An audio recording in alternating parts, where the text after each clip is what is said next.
நாளைக்கு காலையில் நம்மளுடைய முதலமைச்சர் அவர்கள் நகரப்புறத்தில் உள்ள அரசு உதவி பெறும் தொடக்கப் பள்ளிகளுக்கு காலை உணவு திட்டத்தை தொடங்கி வைக்க உள்ளார்கள்.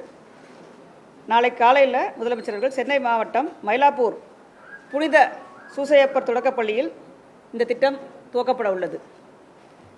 நாளை அனைத்து நகரப்புறத்தில் உள்ள உதவி பெறும் எய்டட் ஸ்கூல்ஸ்க்கு இந்த சிஎம் பிரேக்ஃபாஸ்ட் ஸ்கீம் விரிவாக்கப்படுகிறது. அந்தந்த மாவட்டத்தில் உள்ள அமைச்சர்கள் இந்த திட்டத்தை தொடங்கி வைக்க உள்ளார்கள். மொத்தம் 2429 பள்ளிகளில் இந்த திட்டம் நாளைக்கு தொடங்கப்பட உள்ளது. இதன் மூலம் 3,06,000 குழந்தைகள் பயன்பெற உள்ளார்கள். இது கட்டம் 5. இதுவரை 4 கட்டங்கள் செயல்படுத்தப்பட்டுள்ளது. இந்த திட்டமானது குறிப்பாக பொதுமக்களிடமும் குழந்தைகளிடமும் ஆசிரியர்களிடமும் தாய்மார்களிடமும் நல்ல வரவேற்பு பெற்றுள்ளது. இது எப்படி எங்களுக்கு தெரிய வந்ததுன்னு சொன்னோம்னா, ஒரு 2 ஸ்டடீஸ் பண்ணோம் அரசாங்க துறைகள் மூலமாக. ஸ்டேட் பிளானிங் கமிஷன் மாநில திட்டக்குழு மூலமாக ஒரு ஆய்வு செய்யப்பட்டது.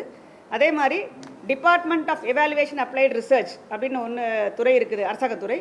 இந்த 2 மூலமாகவும் ஆராய்ச்சி செய்யப்பட்டது. இது மட்டும் இல்லாமல் ஒரு தனியார் தொண்டு நிறுவனம் எவிடென்ஷியா என்று சொல்லக்கூடிய தனியார் தொண்டு நிறுவனம் மூலமாகவும் ஒரு ரிசர்ச் பண்ணப்பட்டது. இந்த குழந்தைகளுக்கு இந்த முதலமைச்சரின் காலை உணவு திட்டம் கொடுக்கறதுனால என்ன பயன், அவங்களுக்கு எப்படி அந்த அந்த திட்டத்தினால என்னெல்லாம் பயன்பெற்றிருக்காங்கன்னு. குழந்தைகள் பார்த்தோம்னு சொன்னால் அட்டண்டன்ஸ் ரெகுலராக வர்றாங்க. எல்லா ஸ்கூல்லையும் பார்த்தீங்கன்னா ஒரு 8:45 மணிக்கு சாப்பாடு கொடுத்துட்றாங்க குழந்தைங்க. டைமுக்கு வந்துடுறாங்க. பங்க்சுவாலிட்டி, அட்டண்டன்ஸ் இம்ப்ரூவ் ஆகிருக்கு. குழந்தைங்க ஆக்டிவாக கிளாஸில் பதில் சொல்கிறாங்க. குழந்தைங்க ரொம்ப ஆரோக்கியமாக தென்படுறாங்க அப்படின்றலாம் ஸ்டடீஸில் தெரிய வந்திருக்கு. ஆசிரியர்களும் என்ன சொல்கிறாங்கன்னு சொன்னால், நம்ம குழந்தைங்க நல்லா கவனமாக கிளாஸில் அட்டென்ட் பண்ணுறாங்க, அவங்களோட அட்டென்ஷன் ஸ்பேன் இம்ப்ரூவ் ஆகிருக்கு அப்படின்னு. அதே மாதிரி பார்த்திங்கன்னா நோய்பட் நல்லா சாப்பிட்றதுனால குழந்தைங்களுக்கு நோய் எதிர்ப்பு சக்தி ஜாஸ்தியாக இருக்குது, அவங்களுடைய ஆரோக்கியமும் இம்ப்ரூவ் ஆகிருக்குன்னு சொல்லி ஹெல்த் பேராமீட்டர்ஸில் ஸ்டடீஸை சொல்லியிருக்கு. சிறுவர்கள் இங்கே ஸ்கூலில் நம்ம ஆரோக்கியமான சாப்பாடு தர்றோம். நீங்கள் என்னெல்லாம் தர்றாங்கன்னு உங்களுக்கு தெரியும். பொங்கல் வகைகள், கிச்சடி, உப்மா, அரிசி, ரவை, கோதுமை, சேமியா இதெல்லாம் செஞ்ச இன்க்ரீடியன்ஸாக வச்சு நமக்கு ஒவ்வொரு நாளைக்கு ஒரு மெனு போட்டிருக்கோம். அந்த மெனு படி நம்ம அந்த குழந்தைகளுக்கு இந்த காலை உணவு தர்றோம். அந்த உணவோடு சேர்த்து காய்கறிகளும் சேர்த்து நம்ம தர்றோம். சூடாக தர்றோம். காய்கறிலாம் சேர்த்துறதுனால உங்களுக்கு ஆரோக்கியத்துக்கு ரொம்ப இது யூஸ்ஃபுல்லாக இருக்குது. வீட்லேயும் போய் குழந்தைங்க இதை விரும்பி சாப்பிட்றாங்க. முன்னாடி பார்த்தோம்னா அந்த உப்புமா கிச்சடிலாம் குழந்தைங்களுக்கு அவ்வளோ விருப்பமாக இருக்காது. பட் இங்கே நம்ம நல்லா சமைச்சு தரதுனால குழந்தைங்களும் வீட்டில் போய் ஆரோக்கியமான உணவுகளை கேட்டு வாங்கி சாப்பிட்றாங்கன்றது ரிசர்ச்சில் தெரிய வந்திருக்கு. பெண்கள் என்ன சொல்கிறாங்க, தாய்மார்கள் என்ன சொல்கிறாங்கன்னு சொன்னோம்னா, குறிப்பாக வேலைக்கு போகிற பெண்கள் குழந்தைகளுக்கு ஒழுங்காக சமைச்சு கொடுக்க முடியல அப்படின்னு ஒரு சின்ன ஒரு கில்ட்டுன்னு சொல்லுவாங்க. ஒரு மனக்குறைவு இருக்கும். அவசர அவசரமாக ஏதாவது சாப்பிடுப்பா கையில் கிடைக்கிற கொடுத்துட்டு போயிடுவாங்க. இப்போ என்ன ஃபீல் பண்ணுறாங்கன்னா, நாங்கள் குழந்தைகளை தயார்படுத்தி அனுப்பிச்சா போதும், ஸ்கூல்லேயே சாப்பாடு கொடுத்ததுனால எங்களுக்கு நேரம் மிச்சம், எங்களுக்கு எங்களுடைய வேலை பளு கொஞ்சம் குறைஞ்சிருக்கு எங்களுக்கு, அதனால் எங்களுக்கு இது சந்தோஷமாக இருக்குது அப்படின்றது மகளிரும் குறிப்பாக தாய்மார்கள் சொல்லியிருக்காங்க. குழந்தைங்க இன்னொன்று நல்ல பழக்கம் பழகிருக்காங்க. கைகளில் தான் சாப்பிட்றோம். நம்ம வீட்டில் கைகள் யாரும் இது பண்ண மாட்டாங்க. பட் இங்கே பார்த்தீங்கன்னா எல்லா குழந்தையும் லைனில் நின்று சோப் போட்டு கை கழுவிட்டு எல்லாரும் ஒன்றா உட்காந்து சாப்பிட்றாங்க. கை கழுவுற பழக்கத்தையும் இந்த திட்டத்தின் மூலமாக ஊக்கப்படுத்தியிருக்கோம்.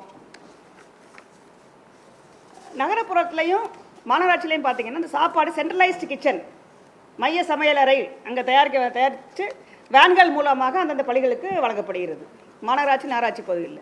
இதே இது ஊரக பகுதியில் பார்த்தோம்னு சொன்னால், பேரூராட்சியிலையும் ஊரக பகுதியிலையும் பார்த்தீங்கன்னா மகளிர் சுய உதவி குழுக்கள் இருக்காங்க. அவங்கள அரசாங்கம் பயிற்சி பண்ணி அவங்களுக்கு தயாரிக்கிறதுக்கெல்லாம் சொல்லிக் கொடுத்ததுனால ஊரக பகுதிகளில் மகளிர் சுய உதவி குழு அவங்க அம்மாக்களாகவும் இருக்காங்க. இல்லை, முக்கியமான விஷயம் என்னன்னு சொன்னோம்னா, எந்த குழந்தையோடைய தாய்மார் கிச்சனில் நம்ம சமைக்க வைக்கிறோம்னா அந்த குழந்தைய அந்த ஸ்கூலில் படிக்கணும். அப்படின்னா தான் இன்னும் அக்கறையாகவும் அவங்க ஆர்வமாகவும் சமைக்கிறாங்க. எந்த நம்ம எஸ்எஸ்ஜியோடைய குழந்தைய ஸ்கூலில் படிக்கிறாங்களோ அந்த தாய்மாருக்கு தான் இந்த சமையல் பணியையும் கொடுத்துருக்கனால அவங்க இன்னும் இன்வால்மெண்ட்டோட இந்த பணிகளை நல்லா செஞ்சிட்ருக்காங்க. இது இன்னொரு நமக்கு கூடுதல் ஒரு அட்வான்டேஜ்.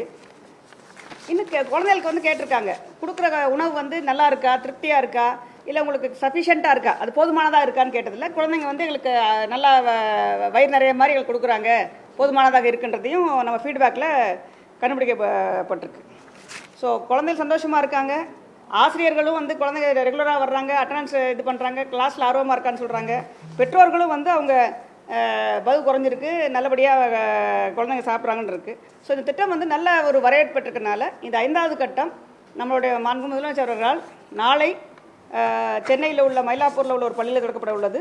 நாளை மட்டும் அனைத்து நகரப்புற பகுதிகளில் உள்ள அரசு உதவி பெறும் பள்ளிகளில் இந்த திட்டம் விரிவாக்கப்பட உள்ளது. பள்ளிகளின் எண்ணிக்கை 2429, 3,06,000 குழந்தைகள் பயன்பெற உள்ளார்கள்.